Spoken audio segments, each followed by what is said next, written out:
로 읽도록 하겠습니다. 함께 읽겠습니다. 시작.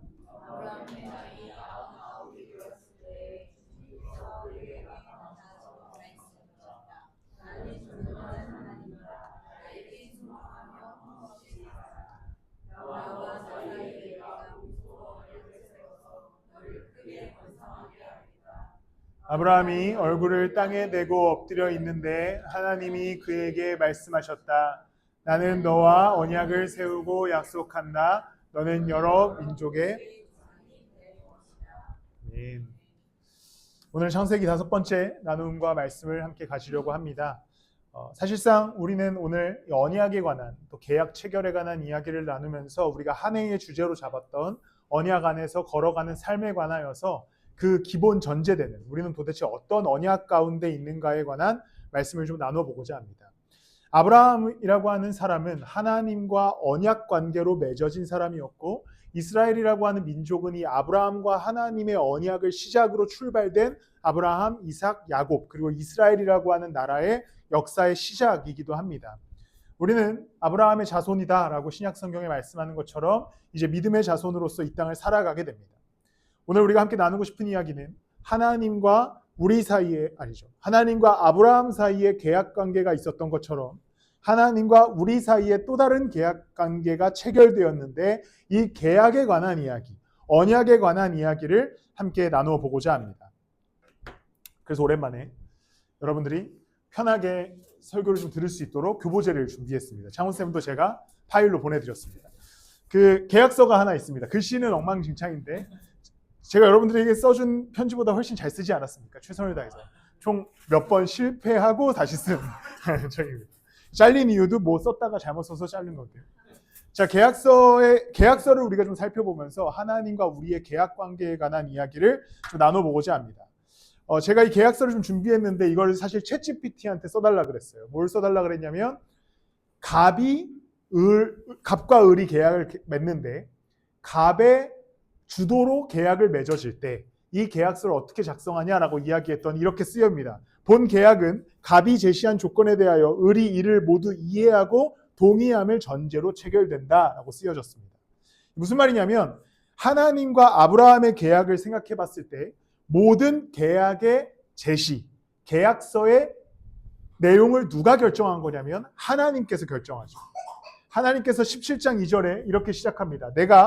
나와 너 사이에 내가 몸소 언약을 세워서 너를 크게 번성하겠다라고 약속하죠. 하나님과 아브라함의 언약에는 아브라함의 의견이나 아브라함의 계약 참여가 아브라함의 뜻대로 진행되지 않습니다. 하나님과 아브라함의 언약에는 이 계약서를 작성하시는 것도 계약의 내용을 결정하시는 것도 계약의 주체가 되시는 것도 전부 하나님이셨습니다.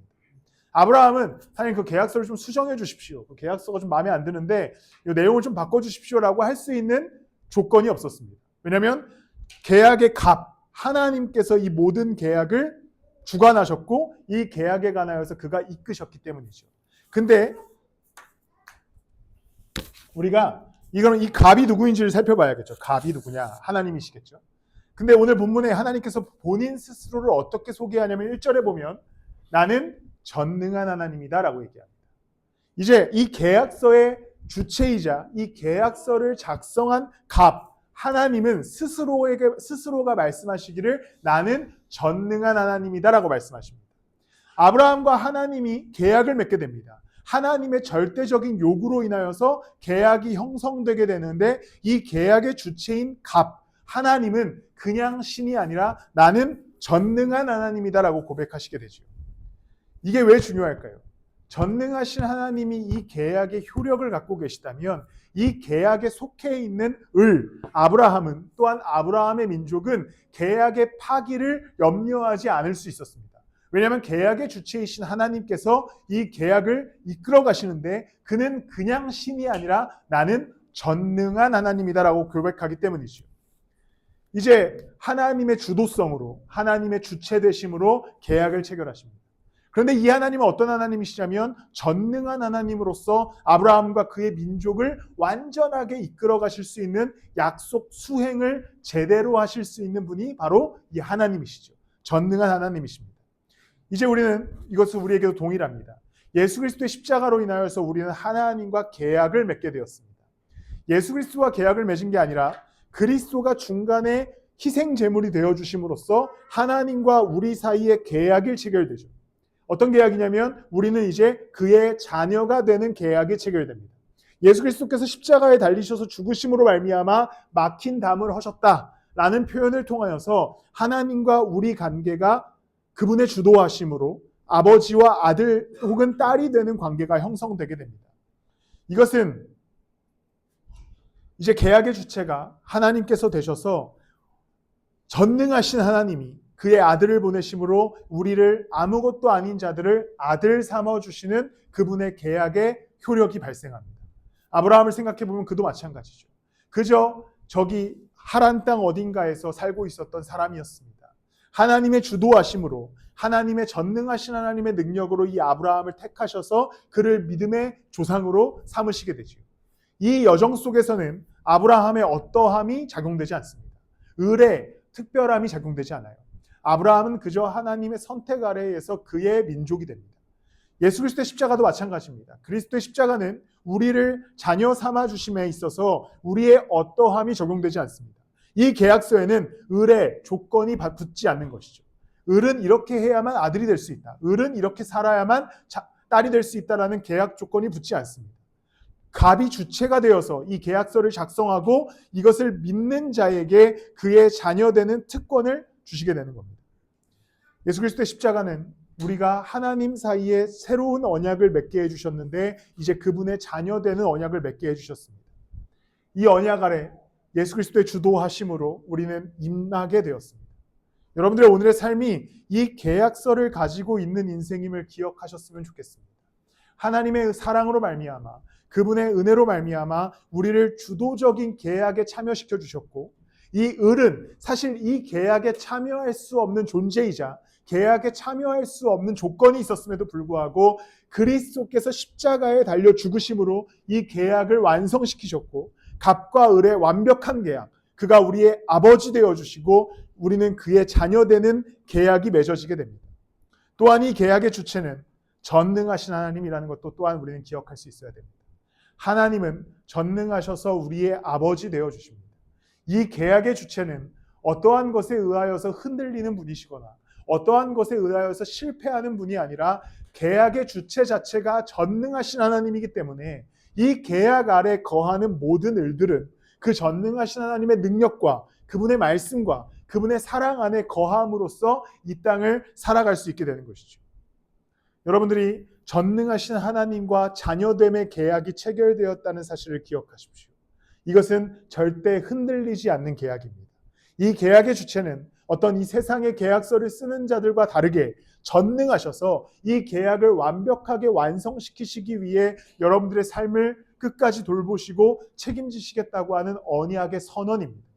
그러니 여러분, 이 계약서가 여러분들에게 주어졌다는 사실을 기억하심으로 전능하신 하나님을 의지하여 삶의 걸음을 옮겨가시기를 축복합니다. 그럼 이제 계약서에는 목적이 있어야겠죠. 계약의 목적, 제1조입니다. 1조에 보면, 1조에 보는 게 아니죠. 1조 제가 만든 거고요. 성경에 보면 17장 4절입니다. 우리 4절 말씀을 함께 읽도록 하겠습니다. 함께 읽겠습니다. 시작.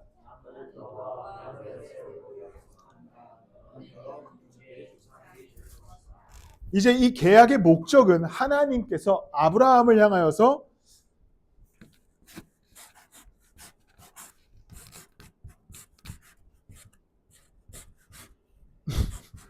더 잘 쓸 수 있는데 지금 자세가 이상해서 그래요. 하나님으로 인하여서 아브라함에게 민족의 조상을 만들어 주겠다라는 게 이 계약서의 목적이죠. 하나님과 아브라함이 계약을 맺은 이유는 하나님께서 아브라함을 민족의 조상으로 만드시겠다는 겁니다. 그런데 이 계약의 목적을 달성하는 데까지 아브라함의 어떠함을 보시고 아브라함이 민족의 조상이 될 때까지 너가 나한테 하는 거 봐서 내가 조상으로 만들어주겠다 안 만들어주겠다라고 하는 선언이 아닙니다. 내가 너로 여러 민족의 조상이 될 것이다 라고 하는 하나님의 확정 선언문입니다. 이 계약은 확정됐다. 또 확정됐으니 이 계약 안에 있는 너 아브라함은 이 민족의 조상이 될 것이다 라고 하는 선언인 것이죠. 계약 체결이 되었고 계약의 목적은 하나님에 의해서 아브라함을 이스라엘의 민족의 조상으로 세우기로 하셨고 이 계약은 흔들리지 않는 계약으로 하나님께서 끌어가시겠다라고 하는 선언이 선포됩니다. 예수 그리스도로 인하여서 우리에게 체결된 복이 동일합니다. 아까도 말했지만 우리는 그분의 사랑으로 인하여서 그분의 완전한 선택으로 인하여서 그분의 자녀됨을 얻었습니다. 이 자녀됨을 얻었다는 것은 우리가 이 계약서에 어떠한 조건을 제시했기 때문에 가능한 것이 아니죠. 주님, 내가 자녀가 되기 위해서 내가 을로서 이것과 이것을 하겠습니다 라는 것이 아닙니다. 하나님께서는 우리를 그냥 그분의 사랑으로 예수 그리스도의 십자가로 우리를 당신의 자녀 삼아 주셨습니다. 이것이 그냥 계약에 의해서 실현된 것이죠. 그리고 나서 이 계약의 최종적인 목적은 무엇입니까? 아브라함을 민족의 조상으로 세웠듯이 우리를 하나님 나라, 그 영원한 나라의 소망을 그리스도인들에게 허락하신 것이죠. 이제 하나님께서는 이 계약서를 예수 그리스도로 인하여서 체결하면서 그 계약서 아래에 있는 을들을 이 목적에 따라 지키시기로 결정합니다. 무슨 말이냐면 아브라함을 민족의 조상으로 세우기로 하나님께서 결정하고 계약서에 썼다고 칩시다. 당시 계약서는 없었겠지만 이 계약서는 파기될 수 없죠. 왜냐하면 이미 하나님께서 뱉으신 약속이기 때문입니다. 아브라함이 그 후에 인생이 흔들리고 또 한번 이 끝나고 나서 또 이제 아내를 또 한번 팔아먹을 뻔하고 또 수많은 흔들림 속에 있다가 그가 결국에 믿음의 조상이 되죠. 하나님께서는 아브라함의 흔들림, 아브라함의 무너짐, 아브라함의 실수를 통하여서 이 계약을 파기하실 마음이 없으셨습니다. 그 아브라함을 빚어나가심으로 인하여서 계약대로 그를 민족의 조상으로 세울 생각이셨던 거죠. 이것이 무슨 은혜냐면 이 계약은 파기되지 않고 하나님께서 아브라함을 인도하셔서 당신의 백성, 민족 삼으시겠다고 하는 선언이었습니다. 우리가 자녀됨의 선언도 마찬가지입니다. 그리스도께서 우리를 자녀 삼으시겠다라고 선언하였고 그를 믿는 모든 자들에게 하나님의 자녀가 되는 권세를 주시겠다고 약속합니다. 이 약속은 내가 자녀됨의 순간부터 영원한 나라에 이르기까지 파기되지 않는 계약입니다. 전능하신 하나님이 당신의 자녀된 자들을 끝까지 성령으로 붙드셔서 그분의 그 나라에 이르기까지 동행하여 주시겠다고 하는 선언이죠. 이 동행하심의 선언, 이 동행하심의 계약 체결은 어떠한 순간에도 파기되지 않습니다. 종종 그 순간순간에 우리가 무너질 수도 있겠죠. 때로는 우리가 예수를 떠날 때도 있을 겁니다. 때로는 예수 따르며 실패를 경험할 수도 있고 우리는 절망과 좌절 가운데 거할 때도 있을 겁니다. 그러나 그리스도의 갑이 되신 이 계약은 절대 흔들리지 않기에 우리가 이 계약을 이행하기 위해 예수 그리스도께 돌아온다면 이 계약은 그때 즉시 효력을 발생시켜서 우리를 당신의 자녀로 당신의 전능한 백성으로 이 땅을 살아가게 하실 겁니다. 그러니 여러분, 삶의 참혹한 현장을 지나가실 때에 삶의 광야와 같은 순간들을 지나가실 때에 다양한 이유로 불안과 염려를 갖고 계실 때에 이 계약서가 여러분들에게 있음을 기억하십시오. 나는 계약서를 가진 자다. 그가 나와 계약을 맺었고 나는 계약서를 갖고 있다. 세상이 나에게 어떠한 불안함과 염려를 가까우더라도 어떠한 세상의 일들이 나를 무너뜨리려고 할지라도 내가 어떠한 이유로 인하여서 넘어졌을지라도 나에게는 계약서를 갖고 있는 사람인 거죠. 어떠한 계약이냐면 갑 대신 전능하신 하나님과 을된 나가 아버지와 자녀로 영원한 나라의 주인과 백성으로의 계약이 체결되었고 우리는 이제 그 계약서를 갖고 있기에 어떠한 순간에도 담대하게 삶의 걸음을 옮길 수 있는 겁니다.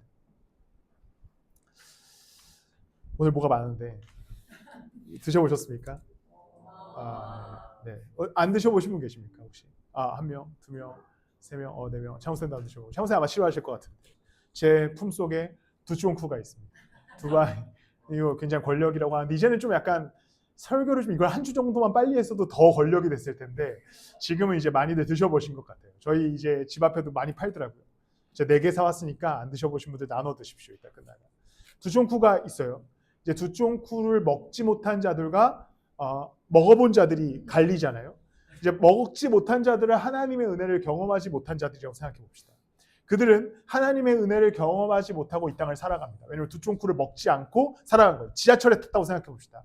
두쫑쿠를 먹어보지 못해서 이것 때문에 요즘 헤어지는 커플도 있다고 하는데 사실인지는 모르겠습니다. 어쨌든 이렇게 두쫑쿠를 먹은 사람과 먹지 않은 사람이 있는데 이렇게 지하철에 탔어요. 두쫑쿠를 먹지 못한 사람은 뭔가 굉장히 큰 절망 속에 살겠죠. 그러니까 이게 예를 들어서요. 뭔가 나는 두쫑쿠를 못 먹어본 사람이야. 근데 여러분 주머니에 이렇게 두쫑쿠가 들어있다고 생각해 봅시다. 어떤 마음이 있을까요? 나는 이제 이것을 취할 수 있게 되었고 먹을 수 있게 되었고 이 두 쫑쿠의 은혜를 경험할 수 있게 되었다라는 마음의 확신이 있죠. 그 지하철을 타더라도 그들을 보면서 혹은 어떠한 문제 속에서도 두 쫑쿠를 의지하는 겁니다. 나는 오늘 집에 가서 이걸 먹을 수 있어. 아무도 먹어보지 못한 이것을 먹음을 통하여서 나는 은혜를 누릴 수 있어라고 생각하는 거죠. 그냥 농담처럼 준비했지만 그냥 한번 여러분들 못 드셔보시면 드셔보시라고 사왔는데, 하나님의 계약이라는 거는 것입니다. 우리는 동일하게 일상을 살아갑니다. 동일하게 대중교통을 타고 동일하게 직장에 가고 동일하게 우리의 삶을 살아갑니다. 그런데 우리의 한켠에 있는 이 계약서가 있다는 걸 기억하셔야 됩니다. 세상이 갖고 있지 않는 계약서, 하나님과 나의 아버지와 자녀됨의 계약서, 하나님 나라의 백성됨의 계약서. 이 땅을 살아가면서 모두가 삶의 걸음을 옮겨가고 모두가 고난의 현장을 지나가고 때로는 불안과 염려의 시기를 지나가고 건강의 문제를 겪어나가고 수많은 일들을 겪어나가는 가운데 그리스도인들에게는 그분의 자녀됨의 계약서가 체결되었고 이 계약서를 품에 안고 살아가는 이들이기에 이제 그리스도를 의지하여서 담대히 이 땅의 걸음을 옮겨갈 때에 그는 우리를 통하여 우리에게 위로와 평안을 주실 줄을 믿습니다. 이 계약서에는 우리의 어떠함이 들어가지 않습니다. 그분의 완벽한 주권과 전능하신 하나님의 주도하심으로 체결된 계약이기에 여러분들의 삶 가운데 수많은 문제와 어려움들을 만나갈 때에 계약 앞에 담대함을 가지시고 계약서 가진 자로서 열심히 이 땅에서의 삶을 그리스도와 함께 걸어가시기를 예수 그리스도 이름으로 축복합니다. 그리고 이제는 업무 내용이 필요하겠죠.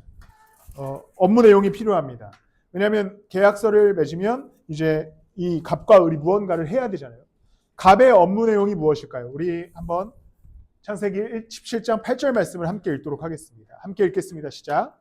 내가 지금 나그네로 서는 이 너와 네 뒤에 오는 자손에게 영원한 수를 주고 나는 그들의 하나님이 될 것이다. 요거는 이제 그 하나님이라는 뜻입니다. 테오스의 앞 글자에 써서 보통 하나님 이렇게 쓰는데 그냥 그렇게 이해해 주십시오. 쓰기 귀찮아서 이렇게 썼습니다.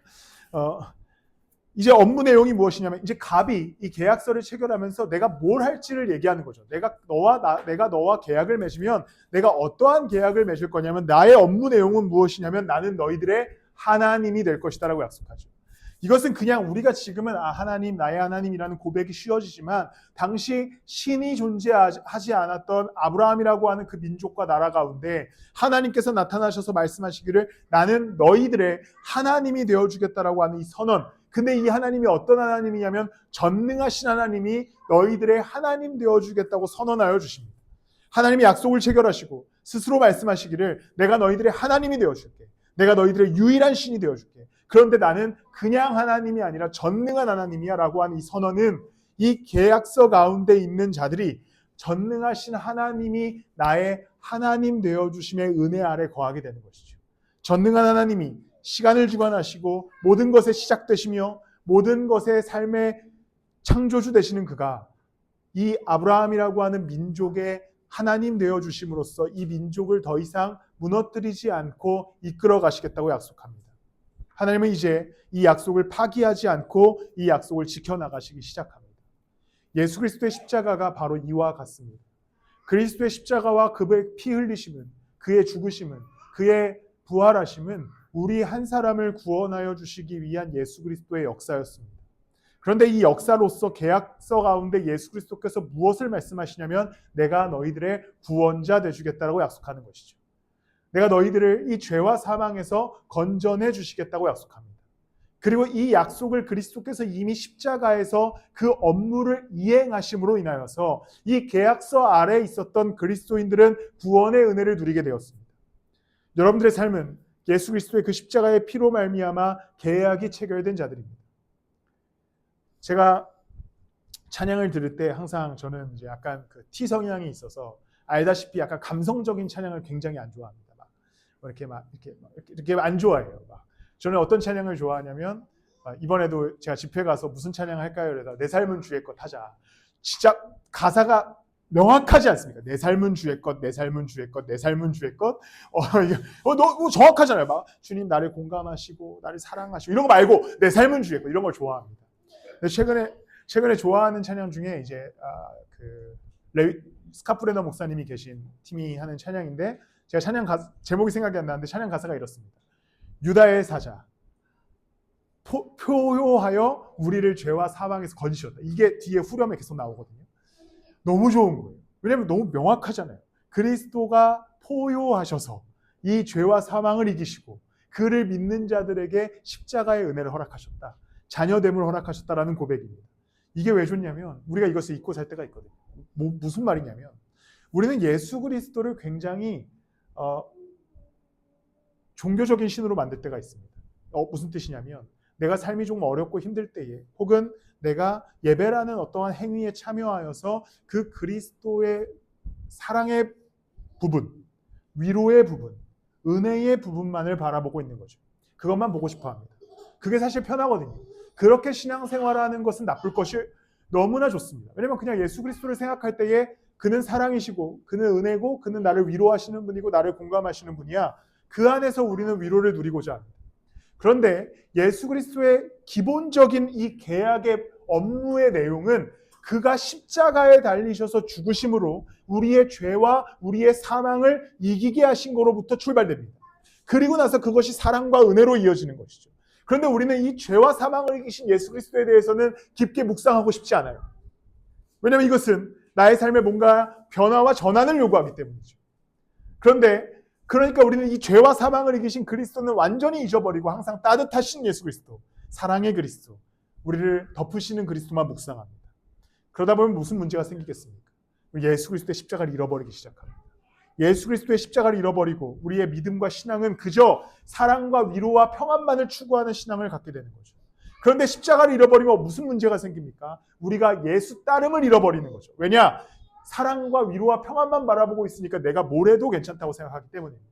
그래서 이 업무 조건에 하나님께서 아브라함에게 한 가지를 요구하시게 됩니다. 우리 17장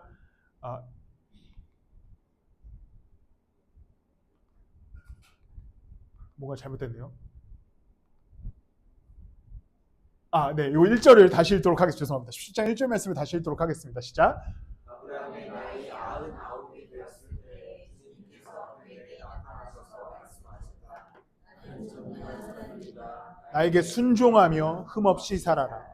이제 이 계약의 체결 조건에는 아브라함에게 계약의 어떠한 상황과 상관없이 지켜야 할 한 가지 업무 내용이 발생하는데 바로 나에게 순종하며 흠없이 살으라 라고 말씀합니다.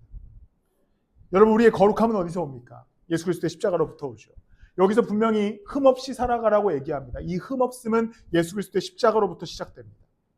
그런데 우리는 무슨 문제가 생기냐면 아까도 얘기했듯이 종교 생활을 하듯이 은혜와 위로와 평강에만 집중하다가 그리스도의 십자가에 순종하는 것, 흠없이 사는 것에 대해서는 잃어버리기 시작합니다. 완전히 잃어버리기 시작해요. 그러니까 우리의 신앙이 기복신앙으로 빠져가지고 주님이 나한테 무엇을 주실까? 나를 어떻게 위로하실까? 내게 어떻게 평안을 주실까만 생각하지 십자가 앞에서 내가 어떻게 살아갈까? 어떻게 그리스도인으로 살아갈 것인가에 대해서 묵상하지 않습니다. 그러니까 어떤 문제가 생기냐면 현대 그리스도인들이 수많은 제가 이런 얘기를 할 때마다 늘 죄책감을 느낍니다. 저도 늘 그 릴스와 쇼츠를 올리는 사람으로서 릴스와 쇼츠의 신앙에 빠져 있는 거죠. 듣기 좋은 말만 하잖아요.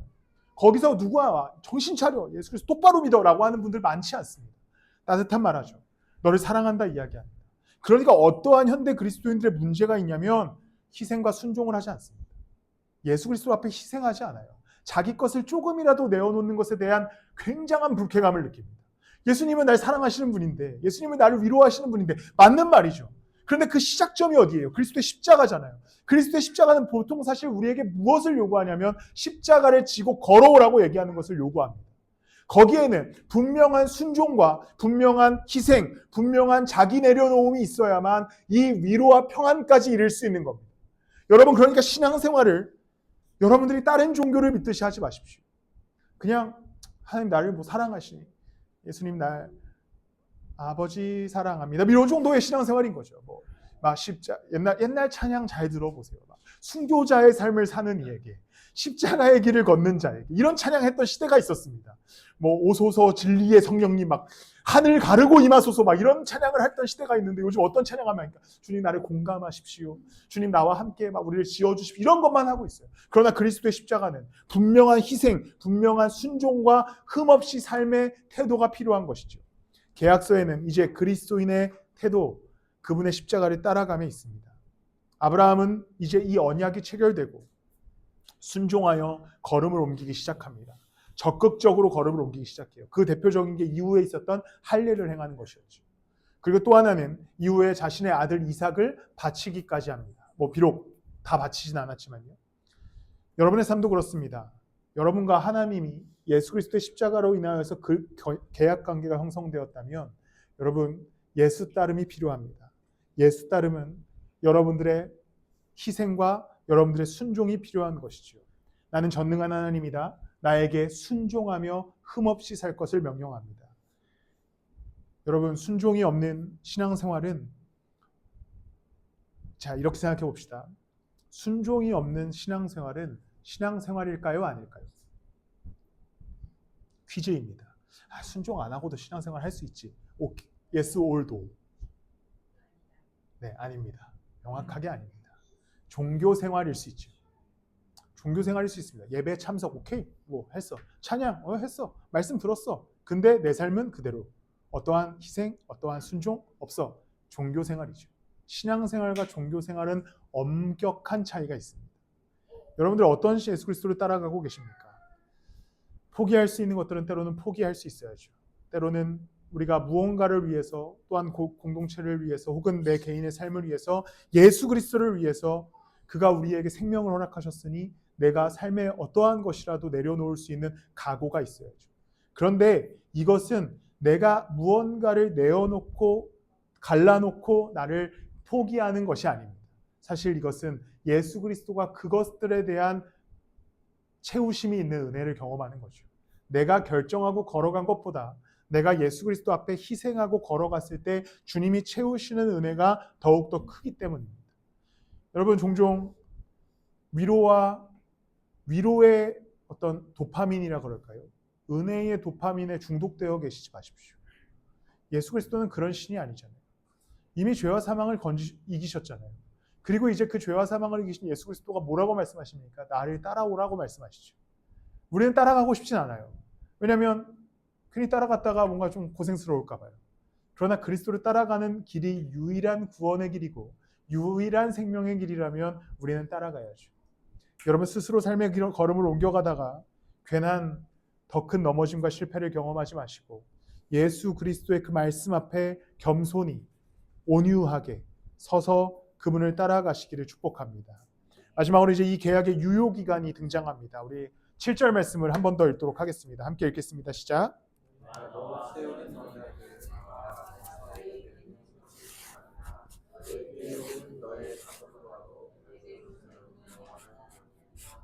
그 언약을 따라서 나는 너의 하나님이 될 뿐만 아니라 위에 오는 너의 자손의 하나님도 될 것이다.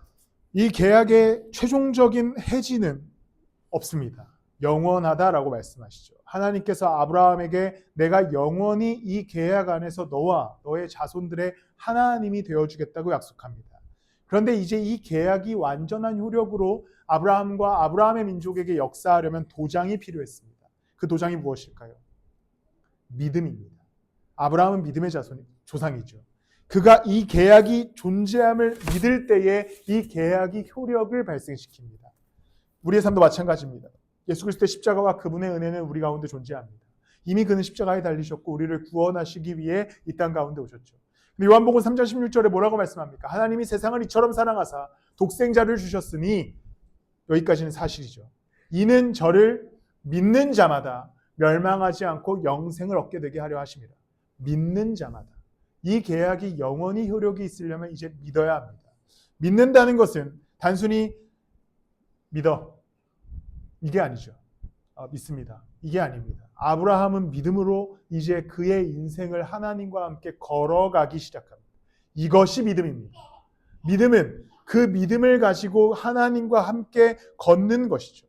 이제 여러분들은 도장이 필요한데 이 믿음이 필요하고 그것이 여러분들의 가정에서, 여러분들의 직장에서, 여러분들의 삶의 자리에서 이 믿음을 가지고 도장을 찍으며 살아갈 때에 그 계약이 효력이 발생하여 그리스도가 여러분들을 자녀 삼아주심의 은혜를 누릴 수 있을 것이고 그가 여러분들의 하나님 되어주실 것입니다.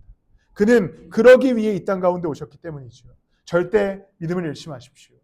믿음을 잃는다는 건 단순히 하나님을 모른다 하는 것을 넘어서 그분 앞에 그분의 뜻대로 살지 않는 것이 사실상 믿음을 잃어버리는 겁니다.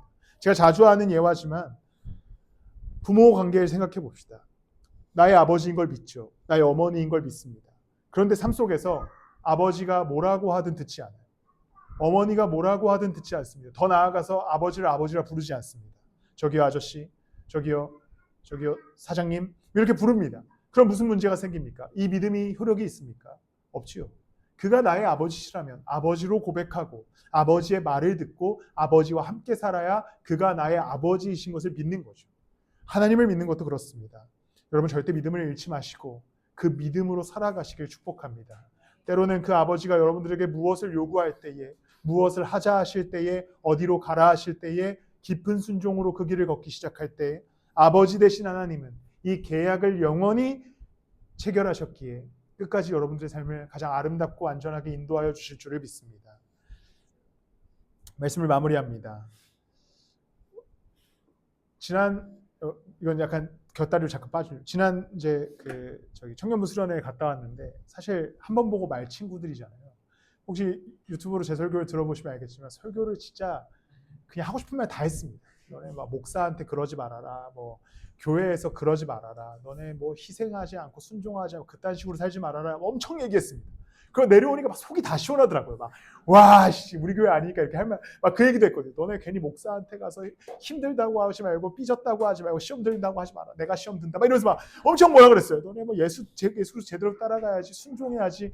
너네 뭐 교회에서 뭐라도 해야지. 뭐 니네께 너네 삶이 아니야. 하나님 것이 막 이러면서 엄청 뭐라 그랬습니다. 막 내려와서 막 와, 이거 매주 하면 너무 재밌겠다 이런 생각이 들더라고요.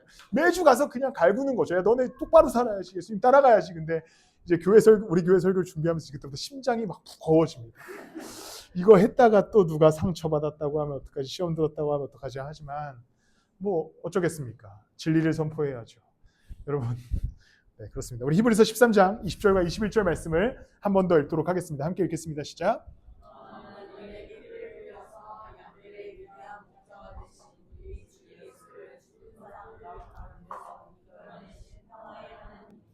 여러분을 온갖 좋은 일에 어울리게 다듬질해 주셔서 자기의 뜻을 행하게 해주시기를 빕니다.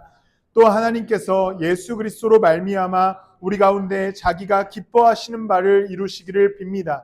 예수 그리스도께 영광이 영원 무궁히 있기를 빕니다. 이제 이 말씀을 보면 영원한 언약의 피를 흘려서 양들의 위대한 목자가 되신 우리 주 예수를 죽은 사람들 가운데서 이끌어내신 평화의 하나님. 무슨 말이냐면 하나님께서 예수 그리스도의 피를 통하여 우리를 죽음 가운데서 이끌어내셨다는 겁니다. 그러면서 무슨 말씀을 하냐면 여러분을 온갖 좋은 일에 어울리게 다듬질해 주셔서 자기의 뜻을 행하게 해주시기를 빕니다. 또 이 하나님께서 예수 그리스도로 말미암아 우리 가운데 자기가 기뻐하시는 바를 이루시기를 빕니다. 이 말씀이 사실상 오늘 설교의 결론이자 모든 중심 주제를 다 갖고 있습니다. 하나님께서 예수 그리스도를 피 흘리심으로 말미암아 우리를 죽음에서 사망에서 건져내 주셨습니다. 이것은 그의 자녀 삼아 주시는데 그 마음대로 그 자녀의 마음대로 살아가게 하시기 위함이 아니라 온갖 좋은 일에 어울리게 다듬질해 주셔서 자기의 뜻을 행하게 하기 위해 이 언약을 체결하였다라고 말씀하죠. 그 사람을 통하여 당신이 기뻐하시는 바를 이루기 위해 우리를 자녀 삼으셨고 계약 체결하셨다고 얘기합니다. 여러분들의 삶은 어떻습니까? 이 말씀이 적용되어지십니까? 하나님의 다듬질을 거부하고 계시거나 하나님이 기뻐하시는 바가 여러분들의 삶에 이루어지지 않게 애쓰고 계시진 않습니까?